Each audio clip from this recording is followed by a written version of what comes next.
Sir, আমাদের জাহাজের 4টা ইঞ্জিন নষ্ট হয়ে গিয়েছে হঠাৎ করে। কোনোভাবে ইঞ্জিন চালু করা সম্ভব হচ্ছে না। কি বলছো এসব তুমি?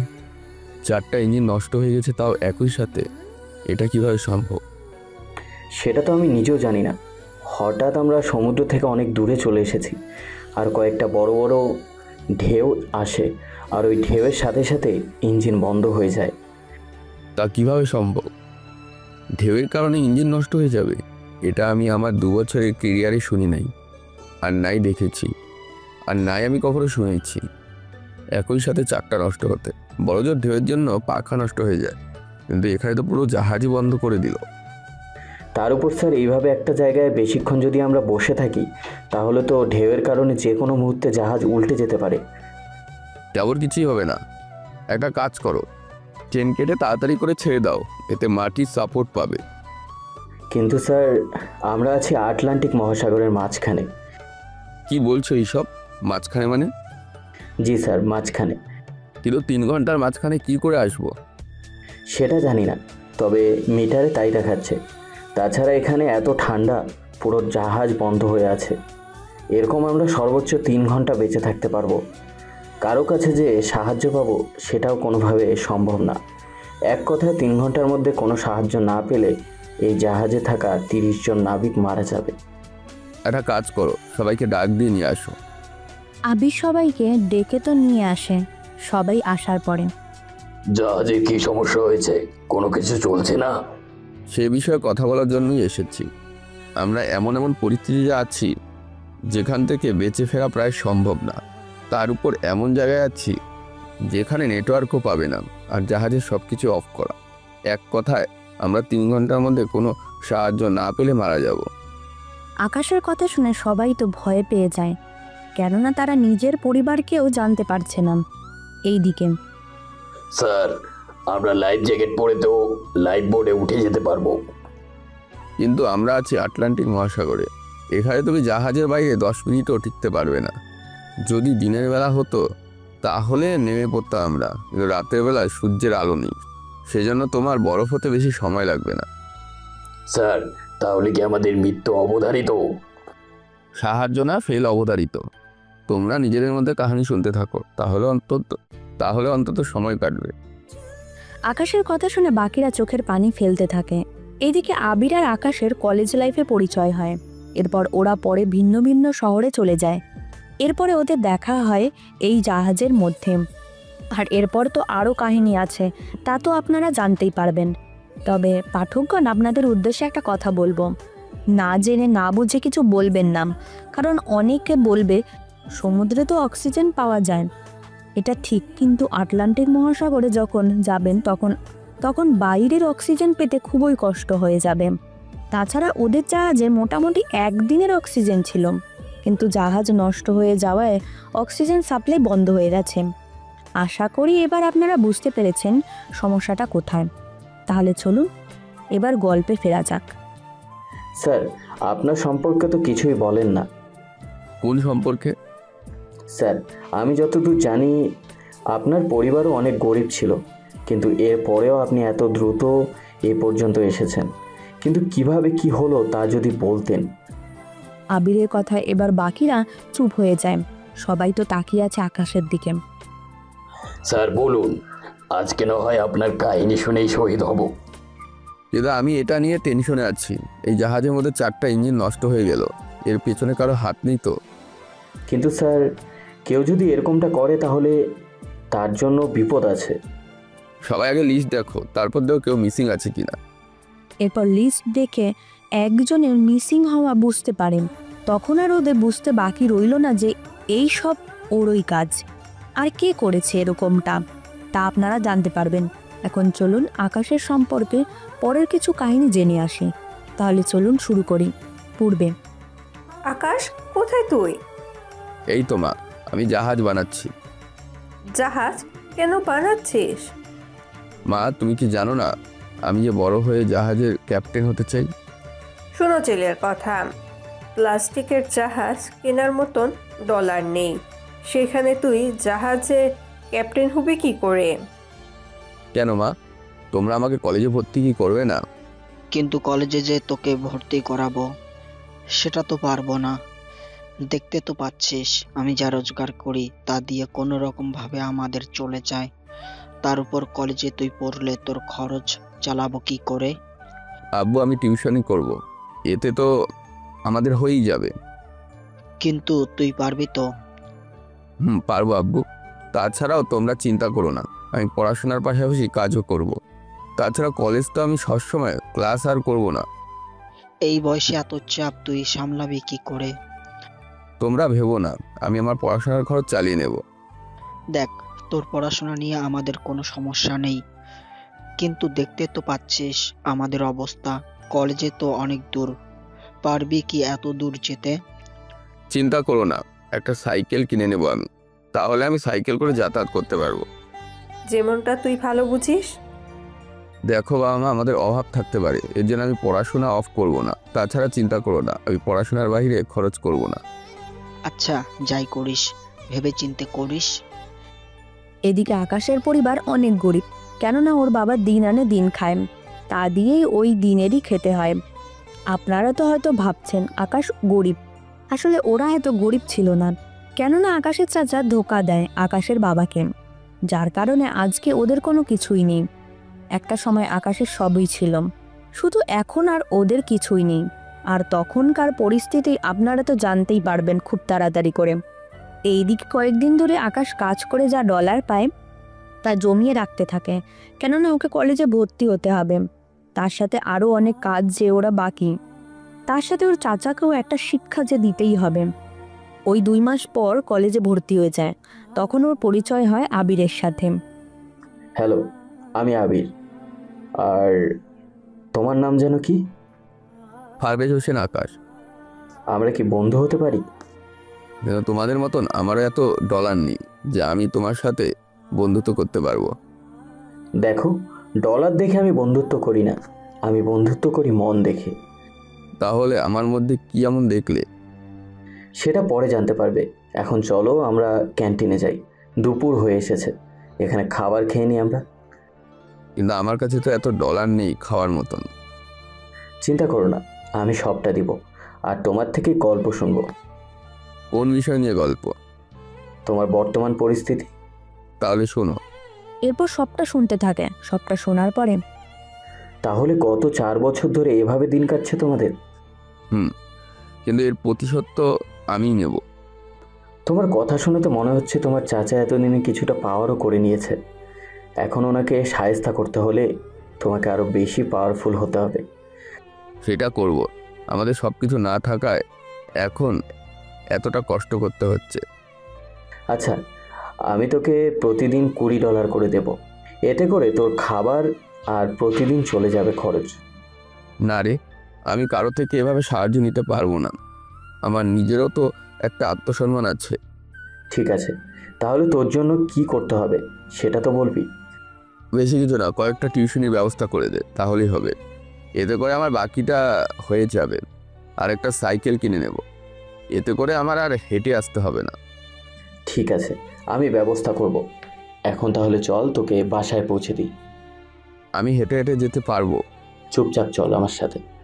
আচ্ছা চল তাহলে, তুই গাড়ি নিয়ে আয়, আমি তাহলে এখানে দাঁড়িয়ে আছি। আমার 10 মিনিট লাগবে, তুই গেটের সামনে এসে দাঁড়া। আকাশ তো দাঁড়িয়ে আছে। অন্যদিকে ওদের কলেজে ঝামেলা হয় যে কোনো সময় ভিন্ন ভিন্ন কারণে, কেননা কলেজ তো প্রভাবশালী লোকজনদের ছেলে মেয়ে থাকে, তারা এরকম করে ঝামেলা করে, তা অনেকেই জানেন। একটু পর কয়েকটি গাড়ি আসে, আর ওখান থেকে কয়েকটা মেয়ে একে একে করে নামতে থাকে, আর ওদের দেখে অনেক ছেলেই মাথা নিচু করে দাঁড়িয়ে থাকে, কেননা ওরা একদিন কলেজের সিনিয়র, অন্যদিকে ওরা প্রভাবশালী। এইদিকে আকাশ মাথা নিচু না করায়, ওই ছেলে এদিকে আয়। জি, আমাকে বলছেন? তুই ছাড়া এখানে আর কেউ কি আছে যে ওদের বলতে যাব? কি বলেন? এখানে তো আরও 4 থেকে 5টা ছেলে আছে। তুই তো বড্ড কথা বেশি বলিস।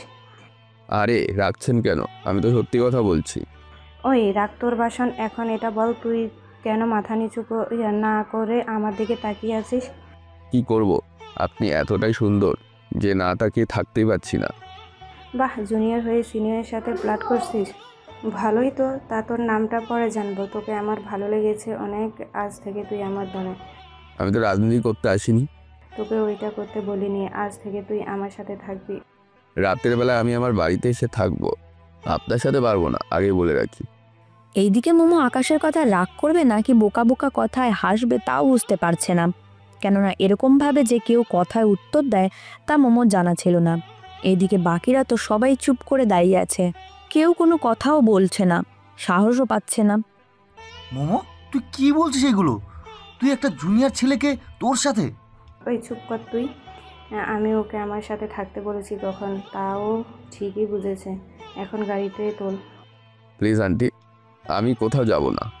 ওই, আমি তোর কোন কালের আন্টি লাগি? যদি আর একবার আন্টি বলিস কাজে ডেকে তোকে এখনই বিয়ে করে নেব। না আপু, ঠিক আছে, আমি আপু বলেই ডাকবো। তুই শুধু আমার নাম ধরে ডাকবি। নামটাই তো জানা হলো না। মোমো চৌধুরী। তোর নামটা বল। পারভেজ হোসেন আকাশ। বাহ, আকাশের মতো বিষয় তোর মন নামের সাথে চলে যাচ্ছে। এখন আয় কোলাকুলি করি। কি বলেন? একটা মেয়ের সাথে কোলাকুলি? আমি পারবো না। রাশেদ দত্ত, ওকে ওর সাথে তো আমি কোলাকুলি করে নিব আজকে। আর তোমরা সবাই চোখ বন্ধ রাখবে। যদি কেউ চোখ মেলে তাকিয়েছ তাহলে কিন্তু এক এক করে সবার খবর আছে। মোমোর ভয়ে একে একে করে সবাই তো চোখ বন্ধ করে নেয়। এইদিকে রাশেদ আকাশের পেছন থেকে জড়িয়ে ধরে রয়েছে, অন্যদিকে মোমো আস্তে জড়িয়ে ধরতে তখনই কেউ একজন আকাশের ওপরে এসে পড়ে। এতে রাশেদ অন্যদিকে পড়ে যায় আর মেয়েটি এসে আকাশকে জড়িয়ে ধরে শুয়ে পড়ে। তখন ওই মেয়েটার ঠোঁটের সাথে আকাশের ঠোঁট মিলে যায়। এটা দেখে বাকিরা অবাক না হলেও মোমো অবাক হয়, কেননা বাকিরা তো চোখ বন্ধ করে রেখেছিল। এখন সে মেয়েটি কে ছিল তা জানতে পারবেন একটু পরে। এদিকে আকাশকে এভাবে পড়ে থাকতে দেখে মোমো এসে তার হাত ধরে ওঠায়। ওই, তুই ঠিক আছিস তো? কোথায় আর ঠিক আছি, আমার কোমরটাই তো ভেঙে দিল। এই কোমর নিয়ে তুই বংশের বাতি জ্বালাবি কি করে? বাতিতে তো কারেন্ট জ্বলে, এটা হেরে মাঝার কি সম্পর্ক? আচ্ছা, আমার উপর যে পড়লো সে কই? আগে তাকে খুঁজে বের করি। এইদিকে নিচে তাকিয়ে দেখে একটা মেয়ে শুয়ে আছে এখনো ঘাসের ওপরে। এইদিকে নিচে তাকিয়ে দেখে একটা মেয়ে শুয়ে আছে এখনো ঘাসের ওপরে। মেয়েটাকে এতটাই মায়াবী দেখতে ছিল যা বলার বাইরে, যাকে বলে প্রথম দেখায় ভালোবেসে ফেলেছে। কিন্তু মেয়েটার সম্পর্কে না জেনে এই সব ভাবা ঠিক হবে না ভেবে চুপ করে আছে। এইদিকে আকাশ হাত বাড়িয়ে দেয়। হাত ধরে উঠে বসুন। মেয়েটা কোনো কিছু না ভেবে হাত বাড়িয়ে দিল। মেয়েটি উঠে আকাশকে একটা থাপ্পড় দেয়, যা মোমো আর আকাশ কেউ ভাবতে পারেনি এমন হবে। কি ব্যাপার, আমাকে কেন মারলেন? আমার কি দোষ? তুই আমার ঠোঁটে আর বুকে হাত দেওয়ার সাহস কোথায় পেলি? আমি কখন এগুলো করলাম? পড়ে যাওয়ার সময় টাচ লেগেছিল, আর পড়ে যাওয়ার পর ঠোঁটও লেগেছিল। এতে দোষটা কোথায় আমার? তোর এত বড় সাহস, তুই আমার মুখে মুখে তর্ক করছিস? এই বলে আরেকটা থাপ্পড় দিতে যাবে মোমো হাত ধরে ফেলেন। এই মেয়ে, তোমার সাহস তো কম না। তুমি আমার সামনে দাঁড়িয়ে আমার বন্ধুর শরীরে হাত তুলবে, সেটা আমি মেনে নেব? দেখুন, আপনার বন্ধু আমাকে বাজেভাবে টাচ করেছে। তুই যদি ওর শরীরে এসে না পড়তি তাহলে এই সব হতো না। ছেলে দেখলেই ওদের শরীরে এসে পড়ার অভ্যাস কতদিন থাকে? কি বলতে চাইছেন? আমি ওর শরীরে ইচ্ছে করে পড়েছি? তাও ওর মতো ভিখারি ছেলের উপরে এই ইরা চৌধুরী পড়ার তো ইচ্ছেই নেই। এবারের মতো মাফ করে দিলাম, এরপর থেকে আমার আশেপাশে ভুলেও যেন না দেখি। কথাটা যখন ইরা বলে তখন মোমো ইরাকে একটা থাপ্পড় দেয়। এবার সবাই সেটা দেখল। এইদিকে ইরা তো রাগে ফেটে যাচ্ছে। আপনার সাহস কি করে হয় আমাকে থাপ্পড় দেবার? তাহলে কি আরেকটা দিয়ে সাহস বাড়িয়ে নেব নাকি? তুই কি আমাকে এসব বলার? এবার মোমো আর একটা থাপ্পড় দেয়। এতে তো পরিবেশ আরো বেশি নীরবতা হয়ে থাকে।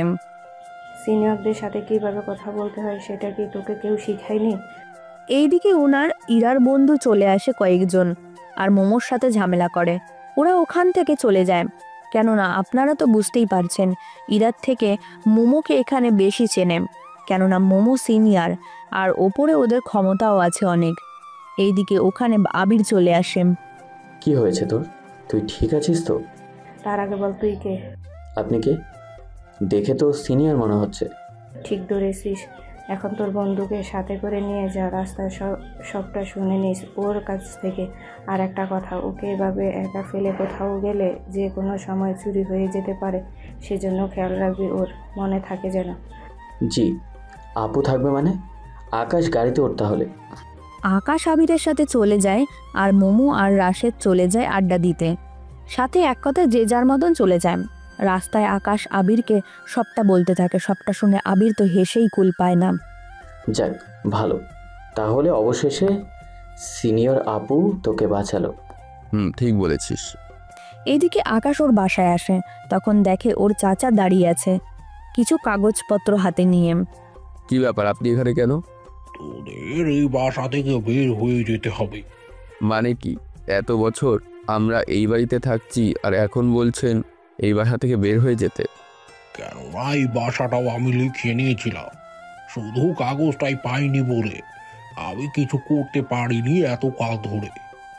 এদিকে আকাশের মা বাবাও চলে আসে। ওনারা কিছু বুঝতে পারছেন না। পরে আকাশের চাচা সবটা বুঝিয়ে বলেন, দেখ ভাই, এমনিতে আমাদের চলতে অসুবিধা হয়ে যায়, এখন যদি আমরা এই বাসা ছেড়ে দেই, আমরা থাকবো কোথায়? সেটা আমি কি করে জানি তোমরা কোথায় থাকবে? দেখ ভাই, তুই তো সবাই ধোকা দিয়ে নিয়েছিস, অন্তত এই বাড়িতে আমাদের থাকতে দে, তোর পায়ে পড়ি আমি। একটা শর্তে আমি তোমাদের ওই বাড়িতে থাকতে দেব। কি শর্ত? আমি যে কোনো শর্তে রাজি। তাহলে আমার বাড়িতে তোদের সবাইকে 1 মাস কাজ করতে হবে, তাহলে আমি 1 মাস পর তোদের ওই বাড়িতে থাকতে দেব। ঠিক আছে, রাজি আমি, তোর সাথে আমরা যেতে রাজি। কেননা এই ছাড়া কোনো উপায়ও নেই। কেননা আর যাই হোক, ওদের অন্তত থাকার জন্য একটা বাসা তো হবে। এইদিকে আকাশ তো রাগে রাগে ভেতরে একদম ফেটে যাচ্ছে, কিন্তু তাও কোনো কিছু বলছে না। কেননা আকাশ ওর লক্ষ্যে পৌঁছাবে, তারপরে এর প্রতিশোধ নেবে। সেজন্য কোনো উপায় না পেয়ে ওর চাচার বাড়িতে চলে আসেন। বাড়িতে আসার পরে ওদের একটা রুমে থাকতে দেয়। রুমটা অনেক নোংরা দিয়ে ভরা। আগে এই রুমটা পরিষ্কার করে নে, তারপর তোদের যা আছে তা দিয়ে বিছানা করবি। আর হ্যাঁ, তোর বউকে বলবি রান্না করার জন্য, আর তুই দারোয়ানের কাজ করবি। আর তোর ছেলে বাজার থেকে শুরু করে সবই করবি। আসলে আমার দারোয়ান বাড়িতে গিয়েছে ওর পরিবার নিয়ে, সেই জন্য ওর আসতে তো 1 মাস সময় লাগবে। ওই মাসটা তোরা কাজ করে দে, তাহলেই হয়ে যাবে। ওনারা চোখের পানি ফেলতে থাকে। আকাশের মা চলে যায় রান্না করতে, আর ওর বাবা গেটে আর আকাশে বাজার করতে। বাজার শেষ করে যখন আসে, বাজারে কোনটা কত করে নিয়েছে হিসেব দে। এই তো মুদি দোকানে, ওখানে এতগুলো ডলার গেল, তারপর মাছ আর বাকিগুলো মিলে এতগুলো ডলার। এবার বল কত টাকা এখান থেকে বেঁচেছে? এই তো $10। তুই কি আমাকে বলদ পেয়েছিস? কেন চাচা, আমি কি করলাম? সামান্য এই কয়েকটা বাজারে এতগুলো ডলার খরচ হয় কি করে? তোর বাবার মতো তুইও কি চুরি করা শিখেছিস নাকি? বিশ্বাস করো চাচা, আমি তো চুরি করিনি কিছু। ঠিক আছে, এখন তোর মাকে এগুলো দিয়ে আয়, আর বল তাড়াতাড়ি করে রান্না করার জন্য। ওইগুলো ওর মায়ের কাছে নিয়ে চলে যায়, আর ওর মাকে রান্নার কাজে সাহায্য করতে থাকে। কিছুদিন এভাবে যেতে থাকে। তার সাথে আকাশের চাচাও ব্যবহার আগের থেকে খারাপ হতে থাকে, কেননা উনি ইচ্ছে করে এখানে এনে ওদের কষ্ট দেওয়ার জন্য এইসব করেছে। এদিকে আকাশ কলেজ শেষ করে একটা কাজে সোফায় বসে টিভি দেখছিল। সেটা আকাশের চাচা এসে দেখে ফেলেন। এ কি, তুই সোফায় কেন বসেছিস? আসলে চাচা কাজ নেই তো, আমি একটু টিভি দেখছি। কথাটা বলতে উনি আকাশকে একটা থাপ্পড় দেয়। এতে মুখে কিছুটা লাল হয়ে যায়, তার সাথে চোখ দিয়েও পানিও পড়তে থাকে। তুই কাজ ফেলে রেখে এখানে টিভি দেখছিস? তোর কাজগুলো কে তোর বাবা এসে করে দেবে? আমি তো সবই কাজ করেছি। ফ্লোর পরিষ্কার কি তোর মা করবে? ফ্লোর তো সকালেই পরিষ্কার করে আমি কলেজে গিয়েছি। এখন আবার পরিষ্কার কর। আসলে আকাশ আর পরিবারে ভালো করেই জানে ওনারা আকাশের পরিবারকে এখানে এনেছে শুধুই কষ্ট দেওয়ার জন্য। সেজন্য ফ্লোর পরিষ্কার করতে থাকে। এভাবে 2-3 দিন আকাশ কলেজে যায়নি। অন্যদিকে রাশেদ, আকাশের কোনো খবর নেই কেন বলতো? কোন আকাশ? আরে ওই দিনে সে ছেলেটা, অনেকদিন ধরে ওকে দেখছি না। তুই কেন ওর পিছনে পড়ে আছিস? ওকে পছন্দ করে ফেলেছিস নাকি? তোর কি মাথাটা গেছে? আমি ওর থেকে বড় হই অনেক। তাছাড়া ওকে আমি ছোট ভাইয়ের মতো দেখি। ও কলেজে আসলে আমার সাথে দেখা করতে বলবি। ওহ তাই বল। আচ্ছা এখন আমরা মাঠের দিকে যাই, চল। এদিকে ওরা মাঠে যায়, তখন দেখে ইরা আর বন্ধুরা মিলে আকাশকে অপমান করে যাচ্ছে, আর সাথে আবিরও ছিল, কিন্তু আবির ওদের সাথে কথা আর পেরে উঠল না। এদিকে মোমো এসেই, আরে আকাশ, তুই এখানে কেন? কয়েকদিন ধরে তা কলেজে আসিস না। আসলে বাসায় একটু সমস্যা চলছে তো সেই জন্য। কি সমস্যা? আকাশ বলতে যাবে তখনই, এখন না পরে বলছি, এখন এটা বল, তুই এখানে দাঁড়িয়ে আছিস আর এরা তোর চারপাশে এভাবে দাঁড়িয়ে আছে, ব্যাপার তো কিছুই বুঝছি না। কি হয়েছে বল তো। তেমন কিছু হয়নি। তুই বলবি নাকি আমি? আসলে হয়েছে কি, আমি বলছি কি হয়েছে। তোকে তো ছেনা ছেনা লাগছে। আমি ওই মেয়ে যে কয়েকদিন আগে এর মতো ছেলের উপর এসে পড়েছি। তাহলে ওই খারাপ মেয়ে এটা তুই? ওই, আপনি কাকে খারাপ মেয়ে বলছেন? একদম গলা নামিয়ে কথা বল, বুঝলি? তুই কি মনে করিস আমি তোর কথায় ভয় পাবো? সেটা তো কখনোই হবে না। দেখুন আপু, আপনি কিন্তু খারাপ করছেন। খারাপের তো কিছুই দেখলি না, এখন কি এখান থেকে যাবি নাকি আমি তোকে এখনই থাপ্পড় দেব? দোষ যে করেছে তাকে বলুন সরি বলতে। আকাশ বলতো কি হয়েছে? আমি ভার্সিটিতে ঢুকছিলাম, তখন একটা মেয়ে এসে আমার সাথে ইচ্ছে করে ধাক্কা দিয়ে ওর উপর ফেলে দেয়। তারপর আমাকে বিভিন্নভাবে খারাপ কথা শোনাতে থাকে। এখন বলে এই মেয়েটার জুতো খুলে দিতে। ওই আকাশ যা বলছে তা কি সত্যি? মোটেও না, আমি এরকম কোনো কিছু করিনি। আকাশ তুই আমার সাথে আয়। মোমোর সাথে চলে আসে। এদিকে আকাশের মুখটা কিছুটা লাল দেখে মোমোর তো রাগ উঠে যায়। এই মেয়ে কত বড় সাহস, তোকে থাপ্পড় দেয়? আরে আমাকে ইরা থাপ্পড় দেয়নি। তাহলে কে দিয়েছে তোকে থাপ্পড়? আমার বড় চাচা দিয়েছে। উনি কেন তোকে থাপ্পড় দিল? আসলে তুই বলবি কি? এরপর সবটা বলতে থাকে। সবটা শোনার পর মোমো তো এতটাই রাগ হয়ে যায় যা বলার বাইরে। আর কতদিন থাকতে হবে ওই বাসায়? এই তো আর 5টা দিন, এরপর আমরা যেখানে থাকতাম আগে সেই বাসা আমাদের দিয়ে দিব। ঠিক আছে, আর 5 দিন কষ্ট কর, বাকিটা এরপর আমি বুঝে নেব। তেমন কিছু করতে হবে না। আচ্ছা এরপর তুই কি করবি? এই তো 1 বছরে নৌবাহিনীতে জয়েন্ট হব। বাহ, এত কিছু থাকতে নৌবাহিনীতে কেন? আমার যে সমুদ্র দেখতে অনেক ভালো লাগে, তাছাড়া তার উপর ওখানে মাছ ধরবো, অনেক মজা হয়, সেজন্য নৌবাহিনীতেই যাব। ঠিক আছে, এখন চল খাবি। এদিকে আকাশকে নিয়ে ক্যান্টিনে যায়, সাথে রাশেদ আর আবিরও ছিল। এবার মোটামুটি দিন কাটতে থাকে। 7 দিন পর আকাশ ওই বাড়ি থেকে বের হয়, আর ওর চাচা ওদের আগের বাসাটা লিখে দেয়। তোদের আগের বাসাটা আমি লিখে দিলাম, এবার থেকে ওই বাসায় থাক। তবে আবার কখনো প্রয়োজন হলে আমি ওই বাসায় আসবো। ঠিক আছে। ওরা তো ওখান থেকে চলে আসে। ওরা যাওয়ার কিছুদিন পর মোমো আসে রাশেদকে নিয়ে ওখানে। এই ব্যাপার, তোমরা কারা? পরিচয় দিলেও তো চিনবি না, তাহলে শুধু শুধু পরিচয় জেনে কি করবি? তোমার বাবা মা কি ভদ্রতা শেখায়নি? শিখিয়েছে, কিন্তু সেটা অপর পাশের ব্যক্তির উপর নির্ভর করে। আচ্ছা যাক, গিয়ে সময় বেশি নেই হাতে, তোরা দাঁড়িয়ে না থেকে তোদের কাজ শুরু কর, তবে কোনো কিছু যেন বাকি না থাকে। ওই কিসের কাজ? তোরা কি দাঁড়িয়ে থাকবি নাকি তাড়াতাড়ি কর, সময় নেই হাতে। এইদিকে বাকিরা পুরো বাসায় যা কিছু পেয়েছে সব একে একে করে ভাঙতে থাকে। এক কথায় পুরো বাড়িতে দেওয়াল আর খাট ছাড়া মোটামুটি বাকি সব কিছু ভেঙে ফেলেছে। এইদিকে আকাশের চাচা তো কিছুই করতে পারছে না, কারণ ওনার পায়ে বাড়ি দিয়ে ওনাকে হাঁটা চলা থেকে বিরত রেখে দিয়েছে। একটু পরে, আজকে তাহলে চলি, তোরাও ওনাকে একটু হসপিটালে দিয়ে আয়। মনে তো হচ্ছে বাসায় এখন কেউ নেই, এখানে পড়ে থেকে কষ্ট পাচ্ছি, হসপিটালে এসে কিছুক্ষণ রেস্ট নে। তোমরা কারা আর আমাকে এভাবে মারলে কেন? আসলে দোষ আপনার না, দোষটা আমার, আবার আমাদের না, আমাদেরও না, দোষটা অন্য একজনের। আসলে আমরা ভুল বাড়িতে এসে পড়েছি, সেজন্য আঙ্কেল সরি, সেজন্যই তো আপনাকে এখন হসপিটালে নিয়ে যাব। দেখে শুনে আসবে তো, এখন আমার ক্ষতিপূরণ কে দেবে? এই নিন আঙ্কেল চেক, এটা আপনি সুস্থ হয়ে ব্যাংকে এসেছে, একটা ভাঙিয়ে নিন। আসলে এতগুলা ডলার তো আমরা ক্যাশ করে নিয়ে আসি না। ঠিক আছে, এবার আমাকে হাসপাতালে নিয়ে যাওয়ার ব্যবস্থা করো। ওকে, তুই ওনাকে হসপিটালে নিয়ে যা, আমি ওদের নিয়ে ওই বাসায় যাচ্ছি, যে বাসাটা ভাঙার কথা ছিল। আয় তোরা। এইদিকে রাশেদ ইশারায় বুঝিয়ে দেয়, কেননা আকাশ তো আবার সন্দেহ করবে, সেজন্য এই নাটকটা আবার করা।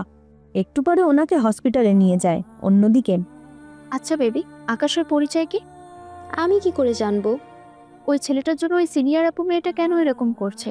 কিছু তো বুঝিনি। আমার তো মনে হচ্ছে ওই মেয়েটার সাথে ওই ছেলেটার মধ্যে কোনো সম্পর্ক তো অবশ্যই আছে। রিলেশনের কথা বলছিস নাকি? আরে গাধা, কেউ দেখলে বা বললে কি বিশ্বাস করবে এই কথা? তাহলে আর কি থাকবে বল? সেটাই এখন ভাবতে হবে। কিন্তু রিলেশন নেই এটা শিওর, এর বাইরে তো কিছু একটা আছে। একটা কাজ করতো, কি কাজ? ওই ছেলের সম্পর্কে আমরা খোঁজ খবর নিতে থাকি, তাহলে অনেক কিছু জানতে পারবো। তাহলে তাই করি। এইভাবে দিন যেতে থাকে। অন্যদিকে কয়েক মাস পরে নৌবাহিনী আকাশে আবেদন করে। এইদিকে কলেজ ফাইনাল পরীক্ষা চলে আসে। অন্যদিকে ওই কলেজ থেকে মোমো আর রাশেদও চলে যায়।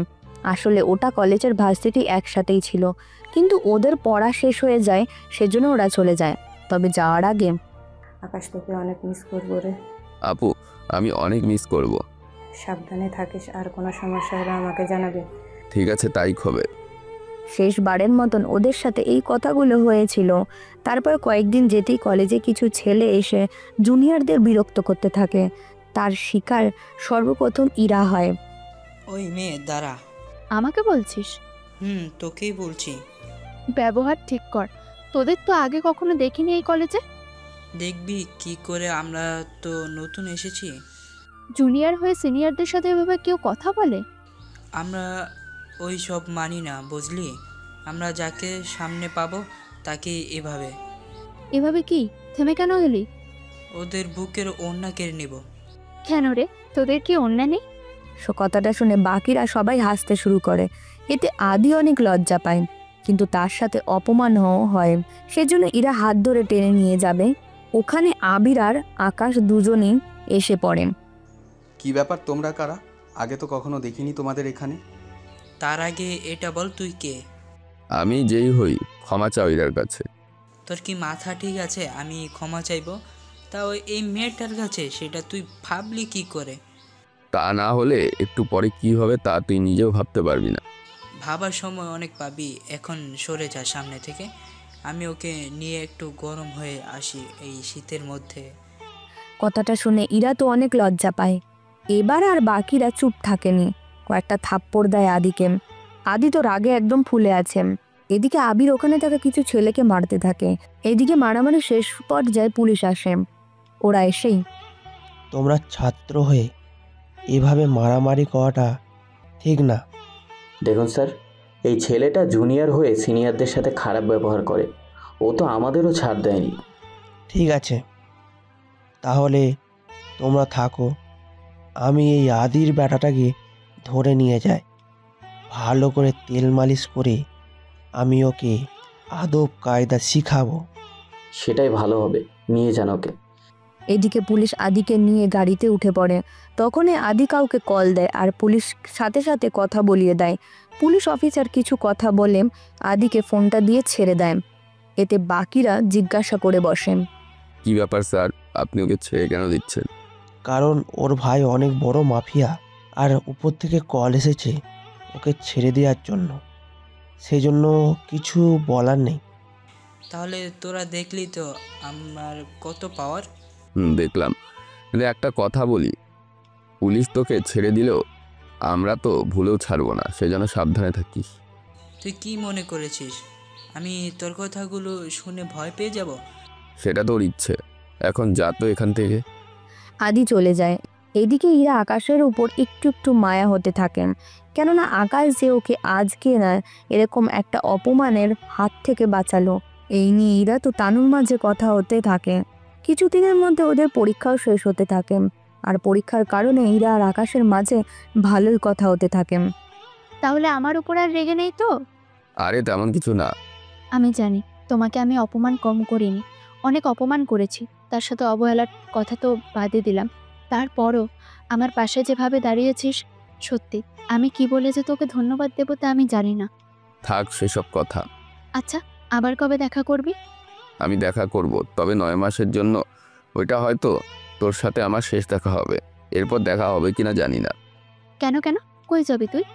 পরীক্ষার পর তো অন্য ভার্সিটিতে আমি ভর্তি হয়ে যাব, তখন হয়তো আলাদা কোনো শহরে চলে যেতে পারি, তার তো কোনো ঠিকানা নেই।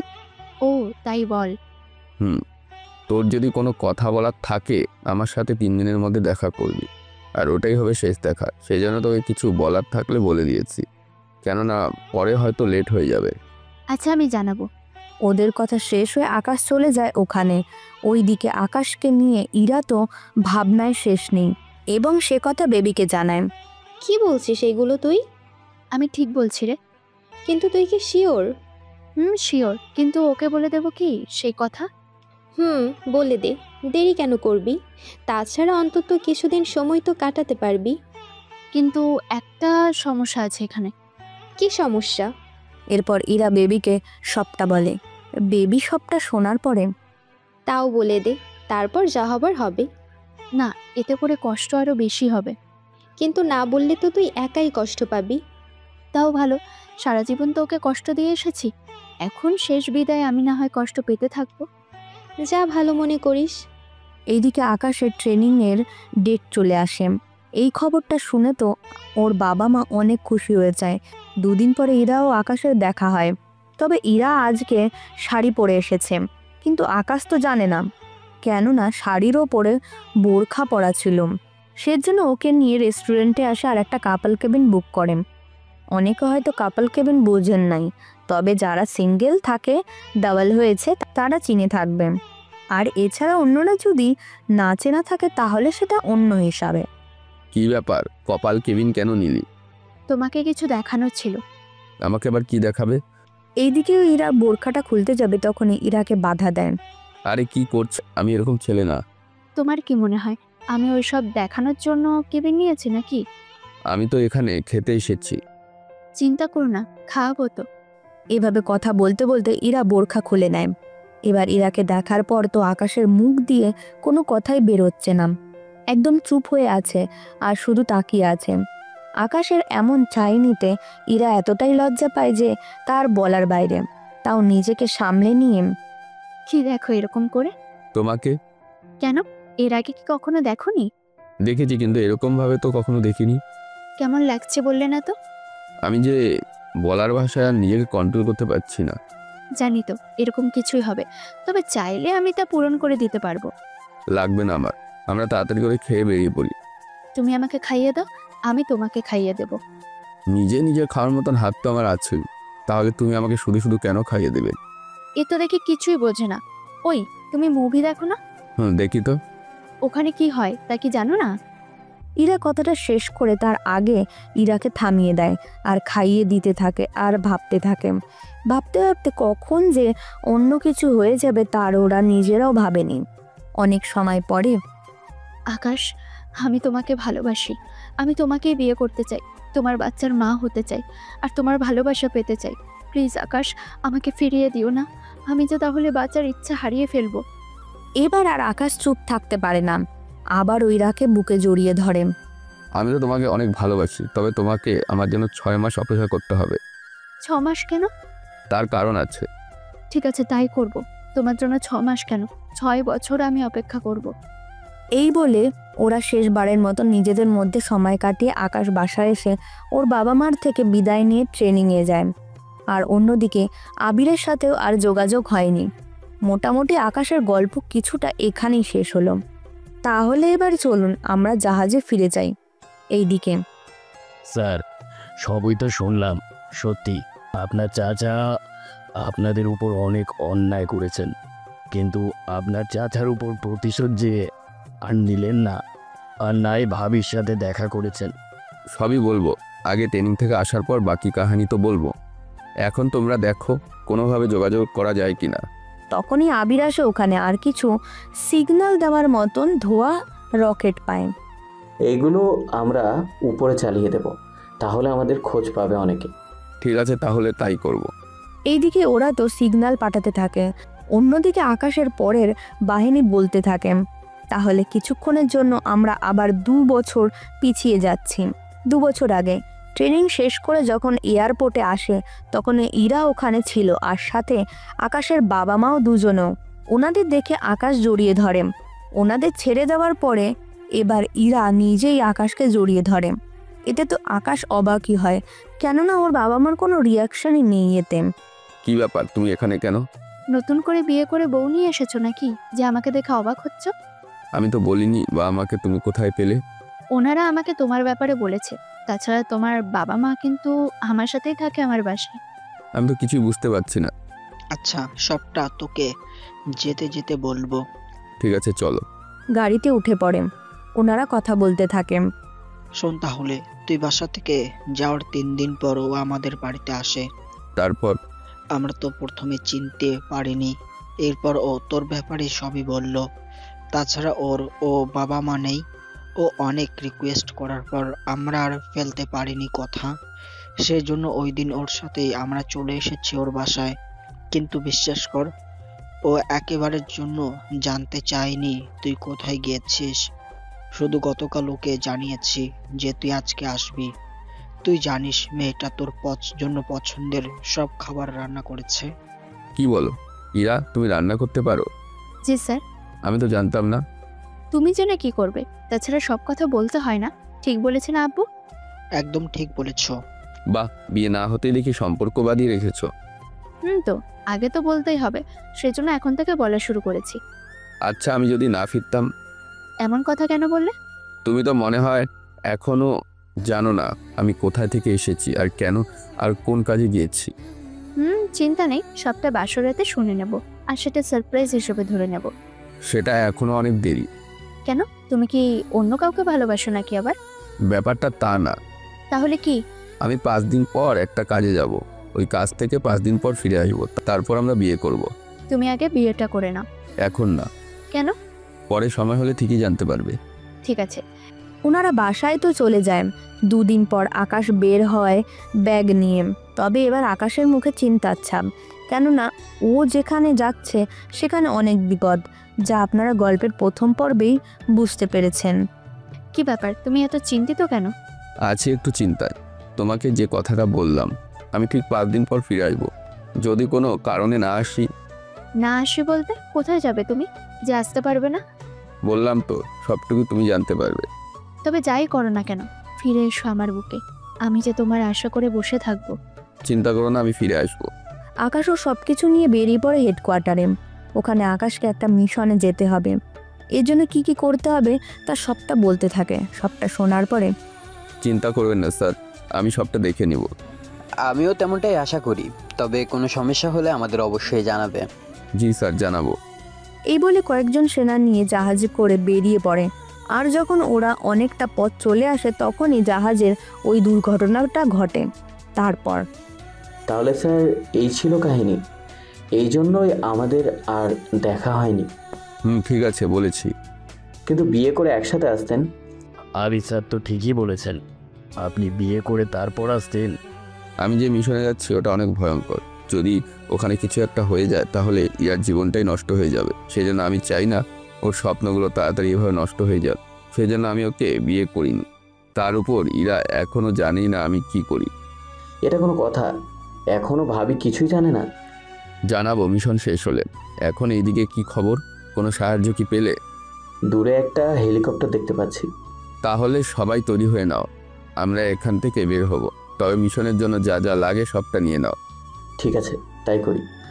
ওরা সবটা ঠিক করতে থাকে। 10 মিনিট পর একটা হেলিকপ্টার এসে জাহাজে এসে ল্যান্ড করে। তারপর ওরা ওখানে উঠে পড়ে। তারপর বাকিরা মিলে মিশনের উদ্দেশ্যে রওনা দেন। তোমরা কি সাবধানে থাকবে? কোনো রকম কিছু দেখলে আমাকে জানাবে। সেটা তো জানবো, আগে হেডকোয়ার্টারে জানাতে হবে সব কিছু। তারপর ওরা সবটা জাহাজে হেডকোয়ার্টারে কল দেয়। কি বলো আকাশ, এটা কিভাবে সম্ভব? আমি তো নিজেও বুঝছি না কিভাবে এটা সম্ভব। তোমাদের সাথে যারা গেল তাদের মধ্যে কেউ এই কাজটা করেনি তো? তেমনটা সম্ভব না। হতেও তো পারে। স্যার, কেউ নিজের মৃত্যু এভাবে ডেকে আনবে না। কারণ জাহাজে থাকা কেউ যদি করতো তাহলে তো সে জানে এতে তার নিজেরই মৃত্যু হবে। তাহলে কেউ কেন করবে? তবে ওই লিস্ট থেকে একজন লোক এখনো বাহিরে। ওকে যদি একবার খুঁজে বের করতে পারি তাহলে আর আমাদের কোনো কিছু করতে হবে না। ঠিক আছে, তোমরা তাহলে মিশনে মনোযোগ দাও। আমি ততক্ষণে ওকে খুঁজে বের করার চেষ্টা করে যাচ্ছি। ঠিক আছে, তাই হবে। এইদিকে আপনারা হয়তো ভাবছেন যে সে ছেলেটা কে, যে এই জাহাজে এরকম অবস্থা করেছে। তা জানতে হলে আপনারা অপেক্ষা করতে থাকেন, কেননা জানতে পারবে খুব সহজে। এদিকে চলুন আকাশ ওদের নিয়ে কোথায় যায় সেটা আমরা দেখি। স্যার আমরা কোন জায়গায় যাব? এখান থেকে আর 15 কিলোমিটার দূরে আমরা একটা আইল্যান্ডে নামবো, তারপর ওখানে বাকি কাজ। তবে সাবধানে থাকবে তোমরা। কেন স্যার? আমরা যেখানে নামবো ওই জায়গায় হাতিয়ার দিয়ে ভরা, সেজন্য তোমরা সাবধানে থাকবে, কেননা ওরা আমাদের উপর অ্যাটাক করবে। কিন্তু স্যার আমাদের কাছে যে হাতিয়ার তা দিয়ে ওরা কি পারবে? যা কিছু হয়ে যাক না কেন আমাদের ফিরতেই হবে বাসায়, তাও ওদের মারার পর। তোমরা এবার আসো আমার সাথে। এইদিকে ওরা ওখানে নেমে একে একে করে বাকিদের মারতে থাকে। তবে ওখানে যা হাতিয়ার পায় সবটা নিয়ে চলে আসে হেডকোয়ার্টারে। ওখানে আকাশ আসার পরে, আকাশ তুমি ঠিক আছো তো? জি স্যার, আমি তো ঠিক আছি, কিন্তু স্যার ওই লোকটাকে কি খুঁজে পেলেন? ওকে তো এখনো খুঁজে পাইনি, তবে ওর ছবি আছে। দেখান তো ছবিটা আমাদের। এরপরে আকাশের ছবিটা দেখতে থাকে। ছবি দেখেই তো আকাশ চিনে যায় কে হতে পারে। এদিকে স্যার আপনারা কি আমাদের বিপদ সংকেত ওইগুলো দেখিয়ে হেলিকপ্টার পাঠিয়েছেন নাকি আরও আগে? দেখো তোমরা কোন জায়গায় যাবে সেসব তথ্য তো আমাদের কাছে থাকে। তাছাড়া যখন তোমরা পুরো জাহাজ বন্ধ হয়ে যায় তখনই রাডার থেকে তোমাদের জাহাজ চলে যায়। আমরা অনেক চেষ্টা করেছি কিন্তু কোনো কাজে দেয়নি। কেন কোনোভাবেই তোমাদের সাথে যোগাযোগ করে উঠতে পারিনি। 1 ঘন্টা পর আমাদের মনে হলো তোমরা কোনো না কোনো ঝামেলায় তো পড়েছই, সেজন্য আমি হেলিকপ্টার পাঠানোর ব্যবস্থা করি। কিন্তু হেলিকপ্টার তোমাদের লোকেশন খুঁজে পাচ্ছে না, কেননা ঢেউয়ের কারণে তোমাদের লোকেশন চেঞ্জ হয়ে যায়। তার উপর অন্ধকার ছিল, সেজন্য খুঁজতেও তো সময় লাগবে একটু। পরে তোমাকে ধোয়া বোমা দেখে খুঁজে পাই। সত্যি স্যার, আপনি যদি সময় মতন হেলিকপ্টার না পাঠাতেন তাহলে হয়তো এত কিছু সম্ভব হতো না। দেখো তোমাদের বিপদ থেকে বাঁচানো আমাদের দায়িত্ব, তবে আমি 1 মাস পরে রিটায়ার করব। সেজন্য তোমার জন্য একটা সুখবর আছে। কি সেটা? সেটা এখন বলবো না, তখনই জানতে পারবে। এখন তুমি বাসায় যাও আর তোমার বিয়ের কাজটা সেরে নাও। আমার সাথে আবিরকে পাঠাতে পারবেন? আবির কেন? এরপর ওর স্যারকে সবটা বলে। সবটা শুনে, ঠিক আছে, তবে আবিরকে 3 দিনের ছুটি দিলাম আর আকাশ তোমাকে 10 দিনের ছুটি দিলাম। তোমরা ততদিন এনজয় করো। ধন্যবাদ স্যার। এইদিকে আবির আকাশ যে যার বাসায় চলে আসে। বাসায় এসে আকাশ বিয়ের কাজ শুরু করে নেয়, কেননা ওদের বেশি লেট করলে চলবে না। আকাশকে দেখে ইরা তো অনেক বেশি খুশি হয়ে যায়। খুশিতে সবার সামনে জড়িয়ে ধরে। তোমার কি কখনো লজ্জা শরম হবে না? আমি আবার কি করলাম? বা আমার সামনে এগুলো কেউ করে, তাছাড়া নিজের শ্বশুর শাশুড়ির সামনে। লজ্জা কেন করবে? তাছাড়া তোমাকে এসব নিয়ে ভাবতে হবে না। আজকের দিনটা তুমি রেস্ট করবে, আর কালকেই আমাদের বিয়ে। ঠিক আছে, আমি তাহলে রুমে গেলাম। পরের দিন ওদের বিয়ে হয়ে যায়। বিকেলে ওরা নিজেদের মধ্যে কাজ করতে থাকে। এদিকে আবির আর বেবি বাসর ঘর সাজিয়ে রাখে ফুল দিয়ে। রাতে ওরা যখন ঢুকতে যাবে, আমাদের পাওনাটা দিয়ে তারপর ভেতরে যাও। সাথে আমারও। আমার যতদূর মনে পড়ে আমি কখনো তোমাদের থেকে কোনো ডলার নিইনি, তাহলে আমার কাছে তো পাওনা থাকার কথা না? আকাশ তুমি কি নিয়েছো? কই, আমি তো নেইনি। দুজনেই যখন নেইনি তখন ডলার পাওনা থাকে কি করে? আমি এখন কার কথা বলছি? আমিও এখন কার কথাই বলেছি। আমি তো তোমাদের কথা কিছুই বুঝতে পারছি না। আমি বুঝিয়ে বলতেছি, মানে হলো তোমাদের জন্য এত সুন্দর করে বাসর ঘর সাজালাম আমরা, তার জন্য তো লাগবে। ঠিক আছে, ওদের কিছু ডলার দিয়ে দাও। আবিরকে ওরা $1000 দেয়। আবির আর বেবি ওটা নিয়ে ওদের রুমে যায়, সাথে ডলার ভাগাভাগি করে নেয়। অন্যদিকে ইরা আর আকাশ রাতের বেলায় ওরা দুজনে রুমে আসে। এদিকে ইরা ঘুমটা দিয়ে বসে আছে। আকাশ রুমে আসতেই পা ধরে সালাম করতে যাবে, তখনই আটকে দেয়। কি ব্যাপার, সালাম কেন করতে দিচ্ছ না? মাথা নিচু করে সালাম করা ঠিক না, তাছাড়া সালাম করতে হবে না। চলো আমরা গল্প করে সারা রাত কাটিয়ে দিই। কি বলো? তাহলে ঘুমাবো কখন আর রোমান্স করবোই বা কখন? ওইগুলো বাকি দিনগুলোতেও করা যাবে।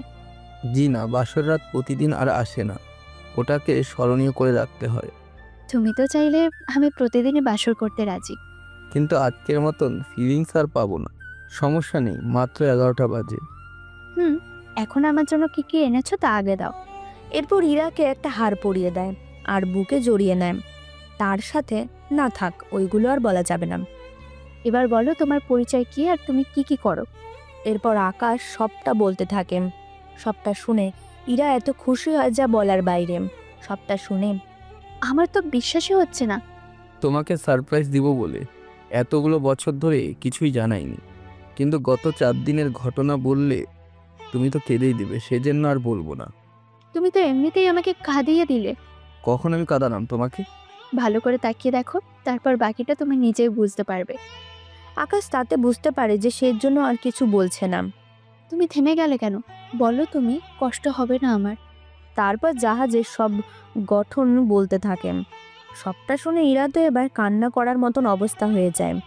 কি বলো, তোমাদের সাথে এরকমটা কেন করলো?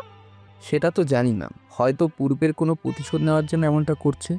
কিন্তু আমার যে অনেক ভয় করছে। ভয় পেও না, কিছু হবে না আমার। চলো দুজনে ফ্রেশ হয়ে ঘুমিয়ে পড়ি, আমি আর পারছি না নিতে। ঠিক আছে চলো। ওরা দুজনে তো ফ্রেশ হতে যায়।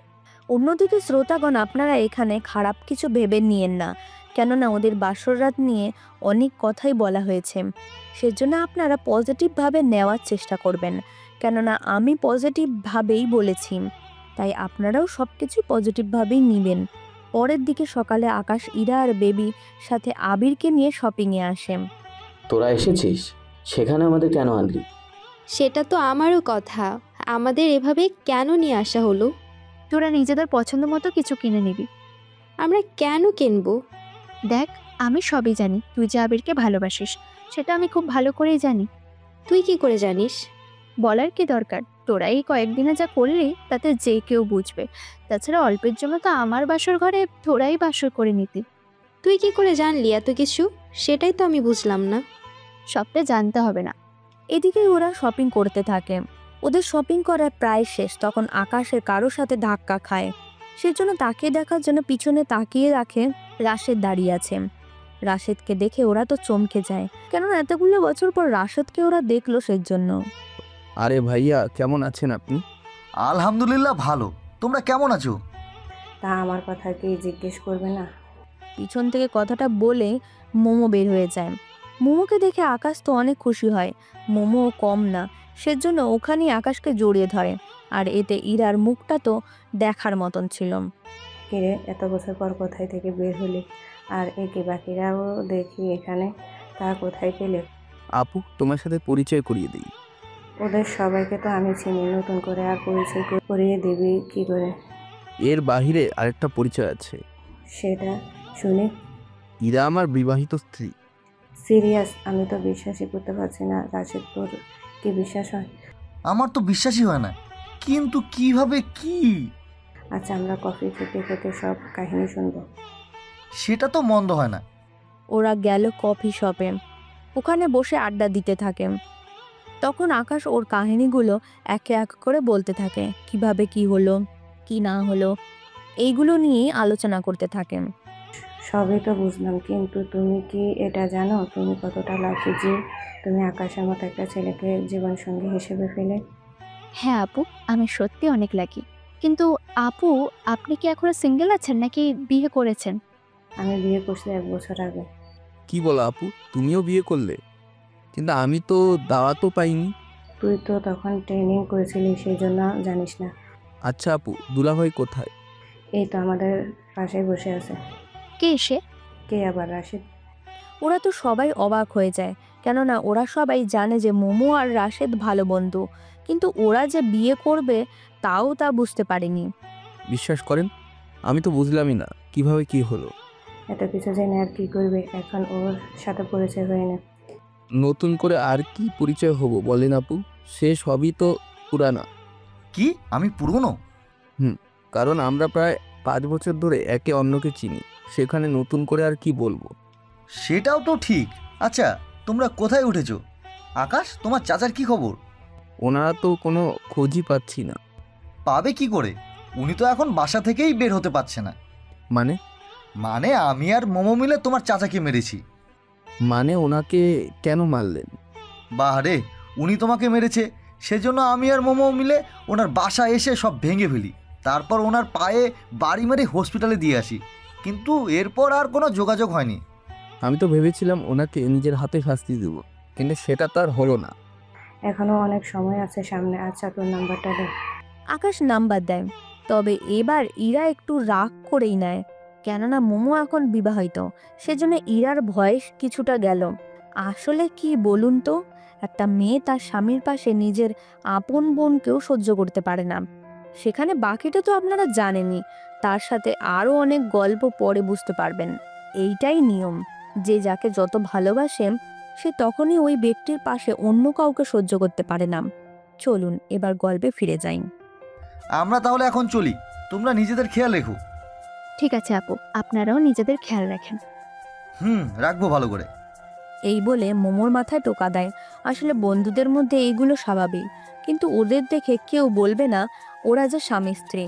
এদিকে ওদের এই মুহূর্তগুলো অন্য কেউ তাদের ক্যামেরায় রেকর্ড করে নেয়, কিন্তু সে কে তা আপনারা জানতে পারবেন কিছুদিন পর। আকাশ, তুমি আবার কবে ফিরবে? এই তো 6 দিন পরেই।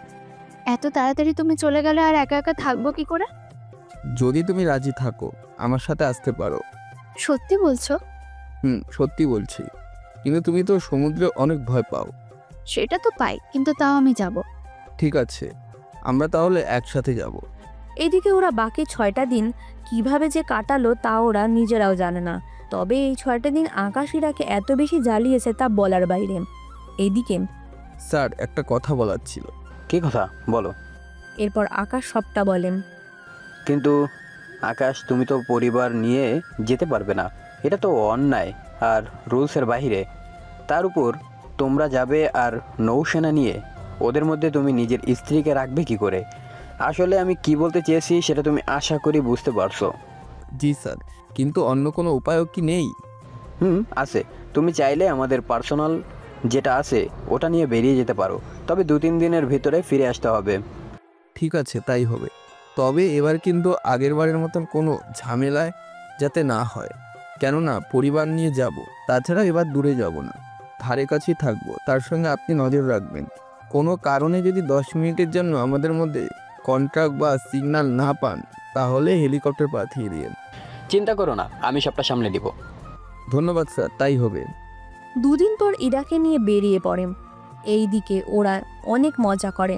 পরের দিন হঠাৎ বুঝতে পারে ওদের উপর কেউ তো ফলো করছে, কিন্তু তা ওরা শিওর না।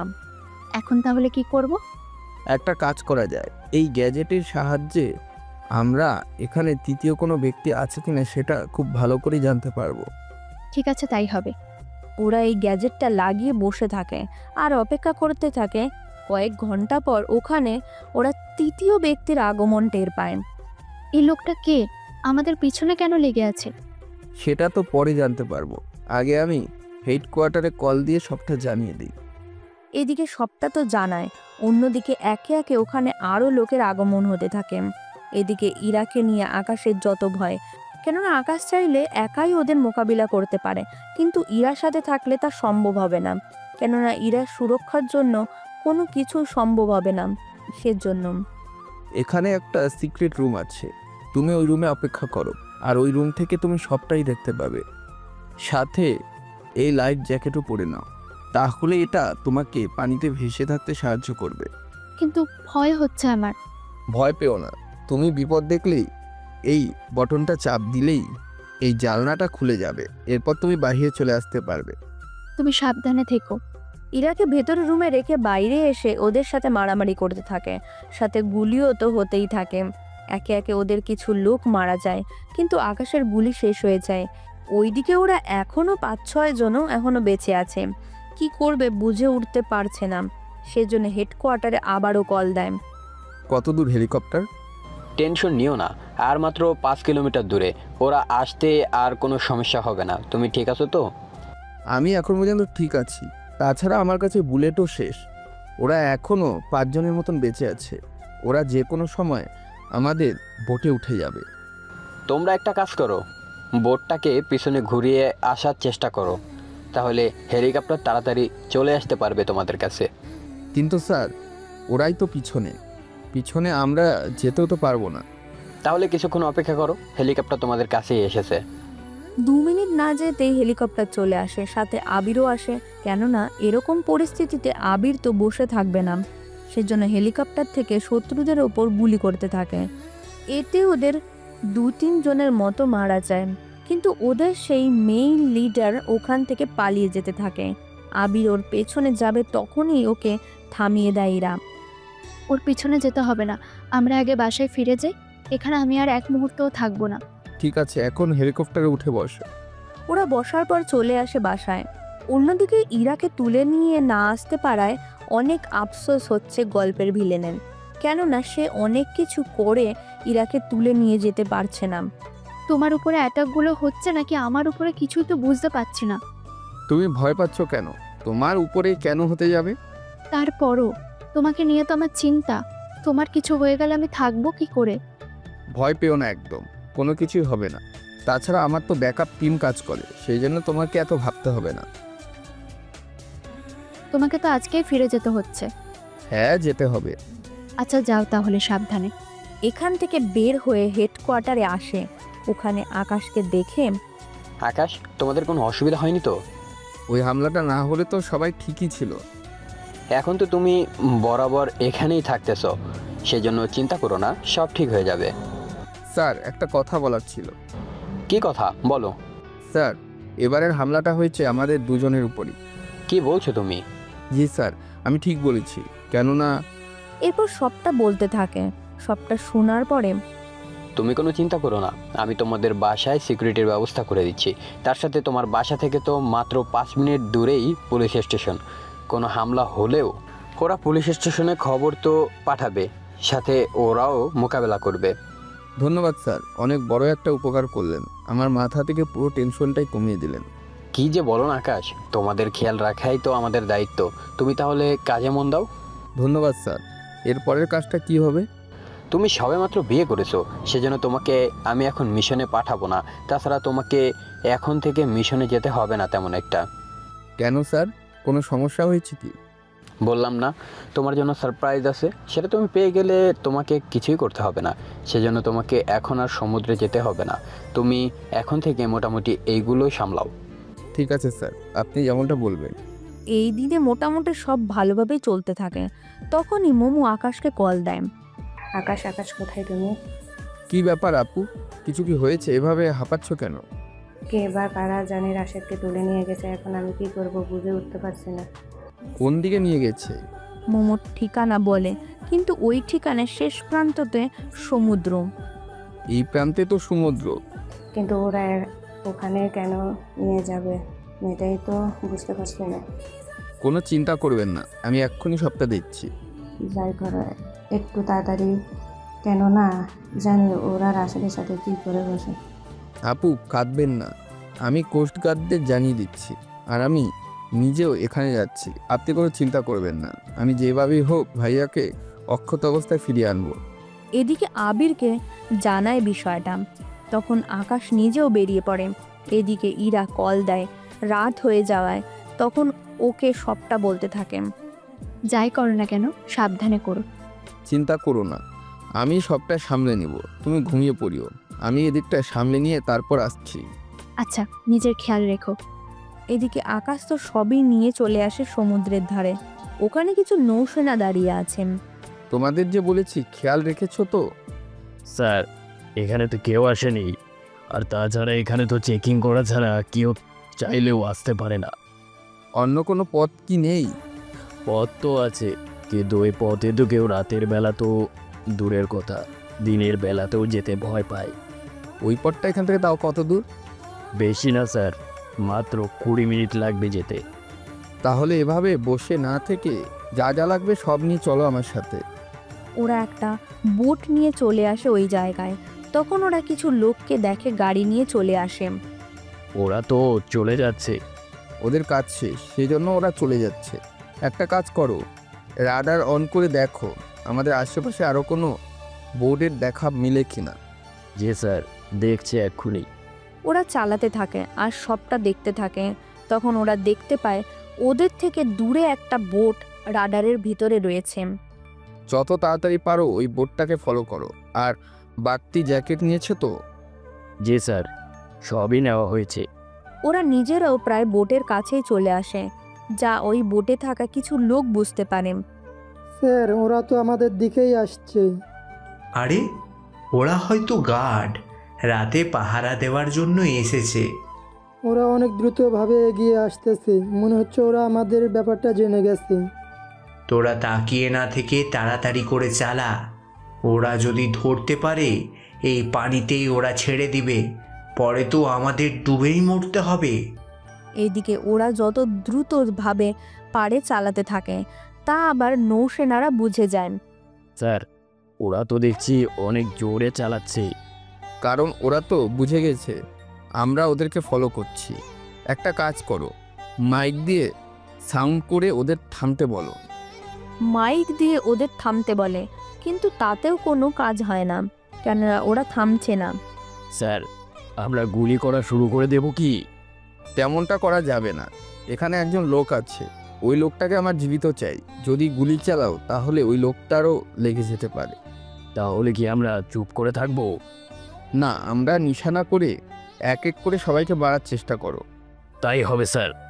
এরপর ওরা একে একে করে নিশানা করে, কিন্তু পানির ঢেউয়ের জন্য কোনো কিছুই আরও হয়ে উঠছে না। এদিকে একটু পরে, স্যার, ওরা তো গুলি করে আমাদের 3 জনকে মেরে ফেললো। আচ্ছা, আজকে যাকে অপহরণ করে নিয়ে যাওয়ার ছিল তার জন্য আসেনি তো? এটাও হতে পারে। এখন কি করব বলেন? তাড়াতাড়ি করে ওই লোকটাকে পানিতে ফেলে দাও। স্যার, তাহলে তো ওরা পুরো বোটকেই উড়িয়ে দিবে। ওদের মাত্র একটা বোট, যদি আমরা ওকে ছেড়ে দিই তাহলে ওকে বাঁচাতে ওনারা বোট থামাবে, আর ততক্ষণে আমরা অনেক দূরে চলে যেতে পারবো। বুদ্ধিটা তো সেই। এরপর ওরা তাই করলো, ঠিক তেমনই চললো। রাশেদকে বাঁচাতে আকাশ বোট নামিয়ে দিল আর রাশেদকে তুলে নিল। রাশেদ, তুমি ঠিক আছো তো? আমি তো ঠিক আছি, তবে একটু পানি খেয়ে নিয়েছিলাম। স্যার, ওরা তো চলে গেল। ওর মূল লক্ষ্য না, মূল লক্ষ্য হলো রাশেদকে বাঁচানো। তবে এবার ওদের ধরতেও পারবে না, কারণ ওরা অনেক দূরে চলে গেছে। ওদের এখন আর ধরা যাবে না, সেজন্য ফিরে চলো। আর ওই বোট কোন জায়গায় এসে থামে এর ডিটেলস আমার লাগবে। চিন্তা করবেন না স্যার, হয়ে যাবে সব কিছু। রাশেদকে নিয়ে আসতে থাকে, তখনই রাশেদ ওদের সবটা বলতে থাকে। সবটা শুনে আরও বেশি শিওর হয়। এইদিকে, বস বস, আমরা ওই ছেলেটাকে নিয়ে আসতে পারিনি, পথেই আনছিলাম, কিন্তু একটা হারামজাদা এসে নিয়ে চলে যায়। আমরা অনেক চেষ্টা করে কোনো রকমে পালিয়ে এসেছি বস। এদিকে ওদের বস তো কোনো কিছুই বুঝতে পারছে না, চুপচাপ দাঁড়িয়ে আছে আর ওদের কথা শুনছে। বসের চুপচাপ দেখে ওরা কিছুটা ভয় পায়, সেজন্য ওরা ওখান থেকে চলে যায়। অন্যদিকে আকাশ রাশেদকে নিয়ে চলে আসে বাড়িতে। মোমো তো রাশেদকে দেখে জড়িয়ে ধরে কান্না করে দেয়। তুমি ঠিক আছো তো? তোমার কিছু হয়নি তো? তোমার শরীর এরকম ভেজা কেন? একসাথে এতগুলো প্রশ্ন করলে উত্তর দিব কি করে? মাত্র 3 প্রশ্ন, তুমি এতগুলো দেখলে কোথায়? রাশেদ এরপর সবটা বলতে থাকে। সবটা শুনে মোমোর তো আরও বেশি কান্না পায়। উফ, বাচ্চা মেয়েদের মতো কান্না করতেছো কেন বলো তো? সে তুমি বুঝবে না। তোমরা গিয়ে শুয়ে পড়ো, আমি এখনই বের হব। কোথায় যাবে, তাও এত রাতের বেলায়? এ আর কি এমন রাত হলো? তাছাড়া আমি তো একা আসিনি, সাথে নৌসেনারাও আসছে। সত্যি আকাশ, তোমাকে কি বলে ধন্যবাদ দেবো তা আমি বলে বোঝাতে পারবো না। আচ্ছা আপু, এটা কোনো কথা? তুমি তো নিজে আমাকে কত বিপদ থেকে বাঁচালে, সেটা কি ভুলে গিয়েছো নাকি? সত্যি আকাশ, তোমার মন অনেক বড়। নয়তো আমার জায়গা অনেকে হলে হয়তো এত রাতে বেরিয়ে পড়তো না। এভাবে লজ্জা দিবেন না, আমি তাহলে আসি এবার। ওরা ওখান থেকে বের হয়ে কিছু দূর আসতেই ওদের গাড়ির চাকা নষ্ট হয়ে যায়। কিন্তু ওদের কাছে গাড়িতে তো চাকা আছে, কিন্তু চাকা খোলার যন্ত্র নেই। স্যার, কি হচ্ছে এইসব? জায়গায় জায়গায় শুধু বিপদ আর বিপদ। আমি নিজেও বুঝতে পারছি না কি করব, কি হচ্ছে এইসব। আমাদের ফলো করবে কে এখানে? কেউ তো একজন আছে যে আমাদের সব খবরই ওই লোককে দিচ্ছে। কাকে স্যার? যে আমাদের সাথে ট্রেনিং করে আমাদের বিপদ ডেকে এনেছিল। ঠিক ধরেছ। এদিকে রফিক আর রকি ওখানে আশেপাশেই ছিল। ওরা আবার আক্রমণ করে বসে, কিন্তু এবার আকাশদের কাছে কোনো হাতিয়ার ছিল না ভালো, শুধু কয়েকটা হেড গান ছাড়া। সেগুলো দিয়ে ওদের ওপরে আক্রমণ করতে থাকে, যার কারণে আকাশের বুকে এসে গুলি লাগে। আর আবিরের আর ওদের কিছু নৌসেনা পাল্টা আক্রমণ করতে ওরা নিজেদের গাড়ি রেখে পালিয়ে যায়। আকাশ, তোমার কিছুই হবে না। আমি তোমাকে হসপিটালে নিয়ে যাচ্ছি। বাকি সেনা মিলে আকাশকে ওদের গাড়িতে নিয়ে তুলে দেয়। এরপর ওই গাড়িতে করে ওরা হসপিটালে চলে আসে। এদিকে ইরাকে কোনো কিছু এখনো জানানো হয়নি, শুধু বলেছে আকাশ হেডকোয়ার্টারে ফিরতে কিছুদিন লেট হবে, 3 দিন পর। আবির, ইরা ঠিক আছে তো? ভাবি তো ঠিকই আছে, কিন্তু তুই ইরার চিন্তা করছিস কেন? কারণ ওর মেইন টার্গেট আমি না, মেইন টার্গেট হলো ইরা। কি বলছিস এগুলো তুই? আমি ঠিক বলছি, ওরা চায় আমাকে মেরে ইরাকে বিয়ে করবে।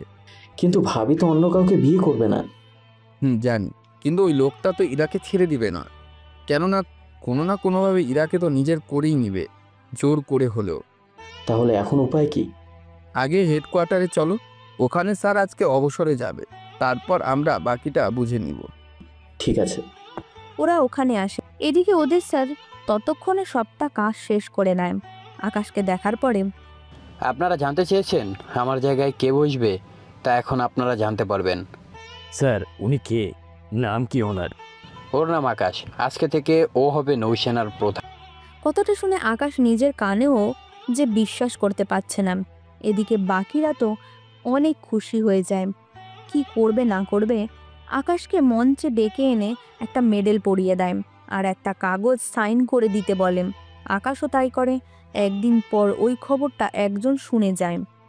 স্যার, এবার তো ওই ছেলেটাকে নৌপ্রধান হয়ে গেল। এখন তো ওকে আমরা কিছুই করতে পারবো না স্যার। কথাটা শুনে ওরা মোটামুটি চিন্তিত হয়ে পড়ে, কেননা আগের তুলনায় এবার আকাশের পাশে অনেক সিকিউরিটি থাকবে। এইদিকে দিন যেতে থাকে। আকাশ এখনও ইরাকে কোনো কিছুই জানায়নি, কারণ এতে ইরা অনেক খুশি হবে। কিন্তু আকাশ চায় ওকে আরও পরে জানাবে, যেদিন ওই লোকটাকে খুঁজে বের করতে পারবে। সেদিকে কাজ করতে থাকে। 1 মাস যেতেই, ওগো শুনছো? কাকে বলছেন? আমাকে নাকি? তুমি ছাড়া আর কে আছে বলো আমার? তোমাকে বলবো না তো কাকে বলবো? সেটা তো ঠিক, তা বলো কি বলতে চাও? তোমার জন্য সারপ্রাইজ আছে। যেমন? ইরা একটা কিছু আকাশের হাতে ওপরে দেয়। ওটা দেখে আকাশ তো খুশিতে চোখে পানি চলে আসে আর ইরাকে কোলে নিয়ে কপালে চুমু দিতে থাকে। কিন্তু চোখে পানি দেখে, কি ব্যাপার, তুমি কি খুশি হওনি? এর চেয়ে খুশির খবর আর কি হতে পারে? আর আমি তো তোমাকে একটা খুশির খবর দিব। সত্যি? কি খুশির খবর শুনি? আকাশ ইরাকে একটা লেন্সের আর একটা আইডি কার্ড দেয়। এইগুলো দেখে তো ইরা এবার আরও বেশি খুশি হয়। তুমি আমাকে এতদিন ধরে বলনি কেন? ভেবেছিলাম তুমি আমাকে যেদিন এই খুশির খবরটা দিবা, আমিও সেদিন তোমাকে জানাবো। তুমি আমাকে এখন জানালে, আমি তো তোমাকে জানালাম। তুমি তো অনেক লেট করে জানালে। তুমিও তো। আমারটাই তো সময় লাগবে, তোমারটাই তো না থাক। জানি। এভাবে 3 মাস কেটে যায়। আকাশ তো এখনও ইরার ওপরে আরও বেশি যত্ন নিতে থাকেন। এদিকে আকাশকে না বলে ইরা চলে আসে হসপিটালে। ঠিক তখনই বাঁধল সমস্যা। কে বা কারা ইরাকে ওখান থেকে তুলে নিয়ে যায়, আর সে খবরটা আকাশের কানে আসতেই পুলিশ থেকে শুরু করে সবাইকে কাজে লাগিয়ে দেয়। আকাশ ভালো করেই জানে এরকম কিছু একটা হবে, সেজন্য ইরার হাতের আংটি আর গলার লকেটের মধ্যে টেকার লাগিয়ে দেয়। যে কোনো বিপদ হলে জানতে পারে আর খুঁজে বের করতে পারে ওই দিকে। তুই আমাকে কিডন্যাপ করেছিস? কেন, অবাক হয়েছিস নাকি? অবাক তো হওয়ারই কথা। অনেক প্ল্যান করেছি, কিন্তু আজকে এসে না পূরণ হলো। তার মানে তাহলে এতগুলো ঘটনা তুই ঘটালি? কেন করলি এসব? সবটাই তো তোকে পাওয়ার জন্য করছি। আমাকে পাওয়ার জন্য মানে? তোকে পাওয়ার জন্য। তুই কবে থেকে আমাকে ভালোবাসা শুরু করলি? যেই দিন থেকে তুই আমার বন্ধু ছিলি সেদিন। দেখ আদি, ভালো হবে না, তুই কিন্তু ভুল করছিস। এখানে ভুলের কি আছে? দেখ, তোকে তো আমি বিয়ে করবই। দেখ, আমি তোকে বিয়ে করতে পারবো না।